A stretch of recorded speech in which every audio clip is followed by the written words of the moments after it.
വേനൽക്കാലമാകാൻ വേണ്ടി ആരെങ്കിലും കാത്തിരിക്കാറുണ്ടോ? എന്നാൽ ഞാൻ ഇരിക്കാറുണ്ട്. അതിന്റെ മെയിൻ റീസൺ എന്ന് പറയുന്നത് ഈ ഗ്ലാസ്സിലേക്ക് ഞാൻ പകർന്നൊഴിച്ചുകൊണ്ടിരിക്കുന്ന ജ്യൂസാണ്. വേനൽക്കാലത്ത് മാത്രം കണ്ടുവരുന്ന ഒരു വെള്ളരിയാണ്. പൊട്ടുവെള്ളരി എന്നാണ് ഞങ്ങളുടെ നാട്ടിൽ ഇതിനെ പറയുന്നത്.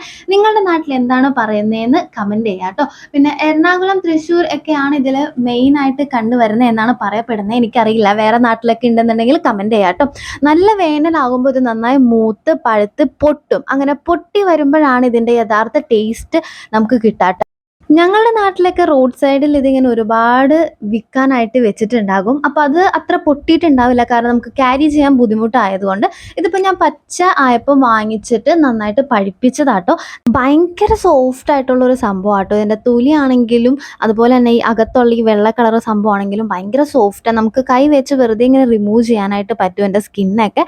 ആ സ്കിൻ നന്നായിട്ട് റിമൂവ് ചെയ്തതിന് ശേഷം ഇതുപോലെ ഒന്ന് ഉടച്ചെടുക്കുക. ഒരു സ്പൂൺ വെച്ചിട്ട് ചുമ്മാ ഒന്ന് ക്രഷ് ചെയ്യുമ്പോൾ തന്നെ നന്നായിട്ട് ഉടഞ്ഞ് കിട്ടും. പല രീതിയിൽ ജ്യൂസ് ആക്കാം കേട്ടോ. എങ്ങനെ ജ്യൂസ് ആക്കിയിട്ടുണ്ടെങ്കിലും അടിപൊളി ടേസ്റ്റാണ്. ഇതിൻ്റെ ഈ സീഡെല്ലാം മാറ്റിയിട്ട് വേണമെന്നുണ്ടെങ്കിൽ മിക്സിയുടെ ജാറിൽ തേങ്ങാപ്പാലും ശർക്കരയും എല്ലാം ചേർത്ത് അരച്ചെടുത്തിട്ട് ജ്യൂസാക്കി കുടിക്കാം. ഞാനിപ്പോൾ ഇവിടെ എൻ്റെ കുരു ഒന്നും റിമൂവ് ചെയ്യുന്നില്ല. കുരുവിൻ്റെ ഒപ്പം തന്നെ ഒരു ലിക്വിഡ് ഉണ്ട്, അതെനിക്ക് ഭയങ്കര ഇഷ്ടമാണ്. അപ്പം ആ ഒരു ലിക്വിഡ് എല്ലാം എടുത്തിട്ട് ഞാൻ നന്നായിട്ട് മിക്സ് ചെയ്തതിന് ശേഷം കുറച്ച് പഞ്ചസാരയും ഐസ് ക്യൂബും മാത്രം ഇടുന്ന അടിപൊളി ടേസ്റ്റാണ്. ഈ ഒരു വേനൽക്കാലത്ത് ഭയങ്കരമായിട്ട് ആശ്വാസം തരുന്ന ഒരു ജ്യൂസാണ്. നിങ്ങൾക്ക് ഇഷ്ടമാണെന്നൊന്ന് കമൻറ്റ് ചെയ്യുക. ഇനിയിപ്പോൾ ആരെങ്കിലും കുടിക്കാറുണ്ടെന്നുണ്ടെങ്കിൽ വഴിവക്കിലൊക്കെ ഈ സംഭവം കാണുകയാണെന്നുണ്ടെങ്കിൽ വാങ്ങിച്ചിട്ട് ഒന്ന് ട്രൈ ചെയ്ത് നോക്കുക.